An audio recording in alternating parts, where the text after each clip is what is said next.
जय हिंद। मैं Naveen Kumar Singh, director platform education centre private limited Patna.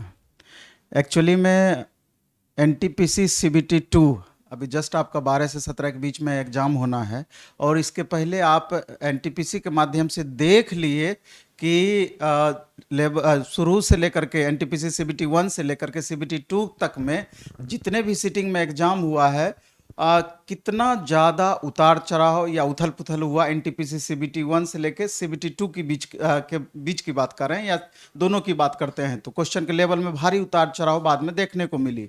और यहाँ तक कि लेवल 6 और लेवल 4 का जब एग्जाम हुआ तो क्वेश्चन का लेवल उम्मीद से ज़्यादा स्टूडेंट को टफ लगा। हालांकि वो उस तरह का क्वेश्चन नहीं थे कि जो आपसे नहीं बन पाता। कैलकुलेटिव क्वेश्चन था और लंबा लंबा क्वेश्चन था कि डायरेक्ट एक बार में आपको अधिक से अधिक समय लेता, लेकिन टाइम अगर देते तो वो बन जाता, लेकिन उसको इग्नोर करने में ही भलाई थी। उतना क्वेश्चन को अगर प्रैक्टिस आपका रहता तो आप बना सकते थे। मेरा कहने का तात्पर्य ये है कि जिस तरीके से ग्रुप डी का आगामी एग्जाम जुलाई लास्ट तक में आपका स्टार्ट हो जाने की प्रबल संभावनाएं हैं। संभावना इसलिए भी आप कह सकते हैं कि जितना इधर हाल के दिनों में देखे होंगे कि रेलवे कितना फास्ट हुआ है, ज़रूरत से ज़्यादा फास्ट हो गया है, तो अब होप आप कर सकते हैं कि जुलाई में निसंदेह आपका एग्जाम हो जाएगा। और दूसरी बात को इस बात को भी ध्यान रखना है कि बहुत हल्के में लेकर के ग्रुप डी के एग्जाम को नहीं चलना है। हल्के में इसलिए हम बोल रहे हैं कि जिस तरीके से आप सीबीटी 2 का आज रिजल्ट आया फिर उसको हटा दिया, कट ऑफ को काफ़ी कम दिखाया गया उसमें, तो ऐसा नहीं है कि चूंकि ग्रुप डी में आपका एक ही एग्जाम होना है, उसके बाद पीईटी होना है, तो आपको गौर करना है कि जितने बच्चे एनटीपीसी सीबीटी 2 का एग्जाम दे रहे हैं वो लगभग वो सारे बच्चे ग्रुप डी का भी एग्जाम देंगे, यानी कि अच्छे अच्छे बच्चों का भी वहां पर कलेक्शन रहना है। तो इसलिए कट ऑफ भी उसी हिसाब से आपको मैक्सिमम जाने की संभावनाएं रहेगी। तो इसलिए आप ये होप कर सकते हैं या ऐसा करके चल सकते हैं कि आपको एनी हाउ 75 प्लस स्कोर करना ही करना है। अगर 75 से कम रहता है तो आपका कंफ्यूजन बना हुआ रहेगा, क्योंकि 1,18,00,000 लगभग बच्चे हैं और 1,03,000 वैकेंसी आपकी है। तो इसलिए और हर सब्जेक्ट में बेहतर परफॉर्मेंस करके ही आप मैक्सिमम तक पहुंच सकते हैं। दूसरी बात इसमें आपको ये भी गौर करनी है कि आपका जैसे मैथ और रीजनिंग है, चूंकि वेटेज के हिसाब से आप देखेंगे तो 25 क्वेश्चन मैथ का रहेगा, 30 क्वेश्चन रीजनिंग का रहेगा, 25 क्वेश्चन साइंस का रहेगा, बाकी 20 क्वेश्चन में उधर सारा कुछ रहेगा करंट अफेयर सहित। तो मेरा कहना यह है कि 100 में से 80 मार्क्स का वेटेज यही 3 पेपर साइंस मैथ और रीजनिंग मिला करके है, और उसमें भी मैथ और रीजनिंग स्कोरर पेपर है। अगर आपका कंसेप्ट पूरा का पूरा क्लियर है, अगर टाइम मैनेजमेंट आप बेहतर कर पाते हैं, सीबीटी 2 तो इसकी तुलना हम नहीं कर सकते हैं, क्योंकि 90 मिनट में वहां 120 क्वेश्चन बनाना था, लेकिन यहां 90 मिनट में 100 क्वेश्चन आपको बनाना होगा, तो इसलिए थोड़ा सा वहां पर राहत महसूस आप करेंगे। लेकिन ग्रुप डी का एग्जाम है, इस बात को भी आपको ध्यान रखना है। तो मेरा ये कहने का तात्पर्य है कि स्कोरर सब्जेक्ट में स्कोर आपको करना ही है, क्योंकि जीएस में आप 100% दावा नहीं कर सकते हैं कि आपका अगर साइंस और दूसरे सेक्शन मिला करके 45 मार्क्स का पूछेगा तो 45 में 45 आप ला पाएंगे, ये संभव नहीं है। लेकिन 55 मार्क्स का अगर मैथ रीजनिंग पूछता है, अगर आपका कंसेप्ट क्लियर है, तो 52 से 55 के बीच आप लाया जा सकता है और आप ला सकते हैं, थोड़ा सा आप मेहनत करते हैं तो उसी कड़ी में कि अगर आपको 50 भी आता है, 45 भी आता है, 55 भी आता है, तो अभी 2 महीने के समय में क्या चीज ऐसा किया जाए कि कम से कम 10 से 20 मार्क्स आपका तीनों पेपर मिला करके बढ़ जाए। उसी के लिए अभी ये स्पेशल वीडियो हम बना रहे हैं। इसमें भी 2 बातें होंगी। एक तो आप लास्ट मोमेंट में हमारे साथ एक बार रिवीजन करना चाहते हैं, दूसरा कि ये चीज आप खुद से कर सकते हैं तो भी चलेगा, कोई जरूरी नहीं है कि आप पैसा खर्च करें ही, डेटा अपना खर्च करें ही, कोई जरूरी नहीं है। लेकिन आपको जरूरत महसूस होता हो, क्योंकि अभी हम क्या कर रहे हैं कि करंट पैटर्न पर बेस्ड, यानी कि अभी जिस तरीके से एनटीपीसी सीबीटी 2 का एग्जाम हुआ और जो कुछ प्रश्नों में उथल पुथल आपको देखने को मिला, तो उसी प्रश्नों का एक तरीके से व्यवस्थित क्रम में हम संग्रह कर पाए हैं, जो कि अभी गौरव गिरिराज सर, ये स्पेशल रीजनिंग का वीडियो है, तो गौरव गिरिराज सर अपनी स्ट्रेटेजी बता देंगे कि 2 महीने में किस तरीके से हम आपको 30 में से 30 मार्च या 30 में से 28 मार्च तक आपको पहुंचा पाएंगे। तो अगर आप स्ट्रेटेजी लास्ट तक अगर आप सर का देखेंगे तो निसंदेह आपको एक भरोसा जगेगा, एक उम्मीद जगेगी कि इतना मार्क्स हम ला सकते हैं। और जिस तरीके से इसके पहले इंजेक्शन 1 करके एक नाम दिए थे, इंजेक्शन 1.0, इंजेक्शन 2.0 और ये इंजेक्शन 3.0 इसका नाम दिए है। और लास्ट मोमेंट में और विजयी भव बैच, यानी कि इस बैच को करने के बाद सफलता की मैक्सिमम गारंटी रहेगी, बशर्ते कि उसको आपको मेंटेन करने की जरूरत आपकी रहेगी। इसलिए अभी गौरव गिरिराज सर है हमारे साथ में। ये बैच आपका कब से स्टार्ट होगा सर आप बता देंगे। और फी के मामले में हम एक बार चर्चा करना चाहेंगे कि अगर सिर्फ आप रीजनिंग का क्लासेस चाहते हैं तो मात्र 199 रुपया फी होगा और लगभग 2 महीने तक ये बैच आपका चलेगा ही चलेगा। 2.25 महीने हो जाएगा, 1.25 महीने होने की संभावना नहीं रहेगी।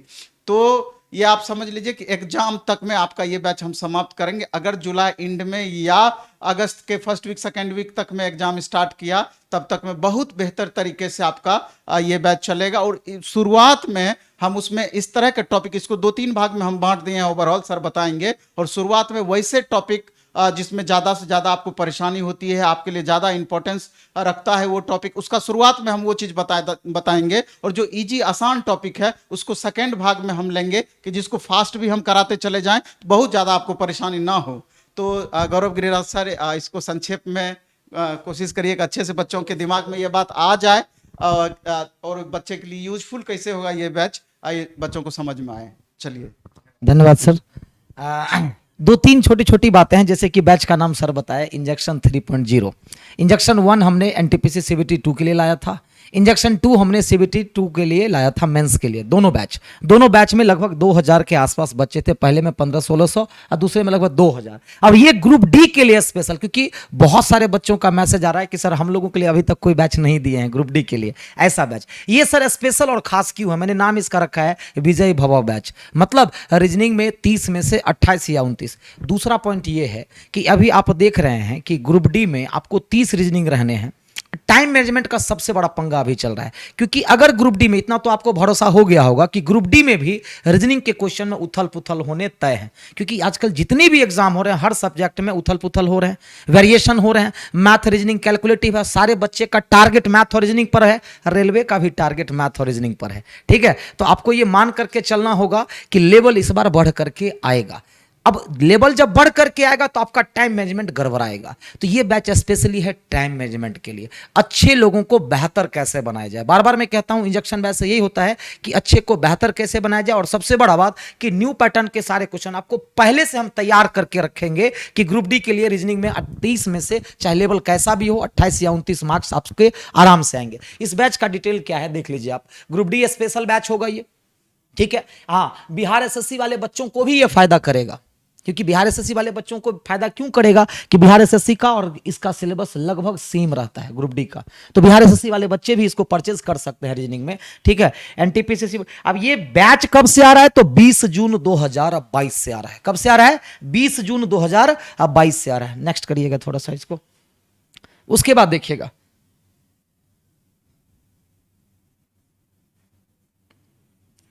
चलिए, उसके बाद देखिए रीजनिंग इंजेक्शन 3.0, इसको हमने 3 पार्ट में बांटा, जैसा कि सर अभी बता रहे थे।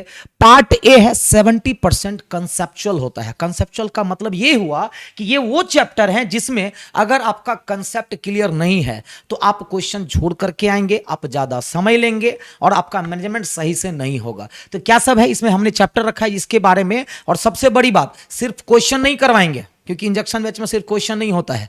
इसमें क्या करवाएंगे, ये सारे चैप्टर का हम एक एक दिन थ्योरी देंगे। थ्योरी देंगे तो आपका क्या होगा, कंसेप्ट क्लियर हो जाएगा विद बेस कंसेप्ट, और उस पर सब चैप्टर में से इंपॉर्टेंट नए पैटर्न का क्वेश्चन करवाएंगे। तो कौन कौन सा चैप्टर होगा, सिटिंग एजमेंट होगी, पजल एंड वेन डायग्राम होगा, इनइक्वालिटी होगी, नया चैप्टर है ये, ब्लड रिलेशन होगा, क्लॉक, कैलेंडर, रैंकिंग, डायरेक्शन और डाटा सफिशिएंसी।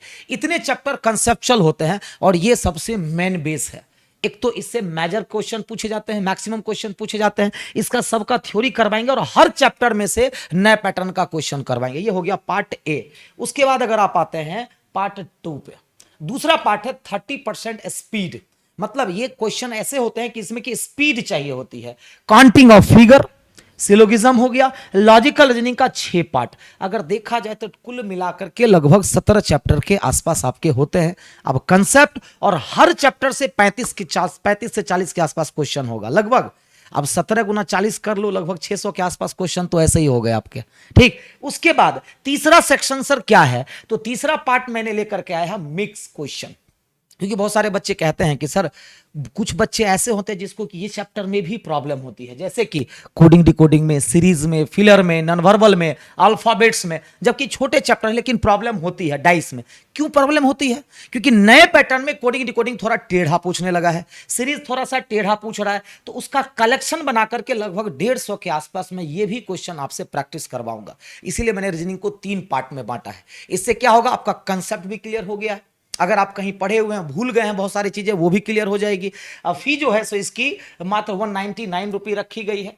रीजनिंग में नोट में दिया गया है कि प्रत्येक चैप्टर की थ्योरी, इसके बाद उसी चैप्टर के सभी महत्वपूर्ण प्रश्न का डिस्कशन। ऐसा नहीं है कि 35 क्वेश्चन करवाएंगे तो हम सारे क्वेश्चंस का डिस्कशन करवाएंगे, ठीक है। उसके बाद अगर हम बात करते हैं तो बैच डिटेल्स, टाइमिंग इसकी 2 से 3 PM होगी।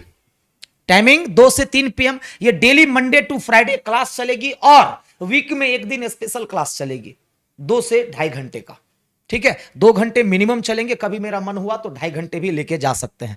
वो स्पेशल क्लास होगी हर वीकेंड की, ठीक है। और एग्जाम के समय में आया तो वीक में दोनों दिन भी हम चलाएंगे, सैटरडे भी और संडे भी। तो मंडे टू फ्राइडे रेगुलर चलेगा और वीकेंड में एक क्लास 2 घंटे का डेली चलेगा। ड्यूरेशन इसकी 2 मंथ्स है। 2 मंथ्स में लिखता हूं लेकिन वो आगे जाता ही जाता है, एग्जाम तक का ये रहेगा। और एग्जाम जैसे ही करीब आएगा हम टाइम बढ़ा देंगे। 2 महीने हम लिखते हैं लेकिन जितना वादा किए हैं उतना जरूर करवाएंगे हम। फी इसकी यहां पर मेंशन नहीं है लेकिन 199 रुपीज ओनली फी है, 2 महीने की फी। और यह डे कब से स्टार्ट हो रहा है, तो 20 जून 2022 से शुरुआत हो रही है। तो आप लोग सभी लोग आए।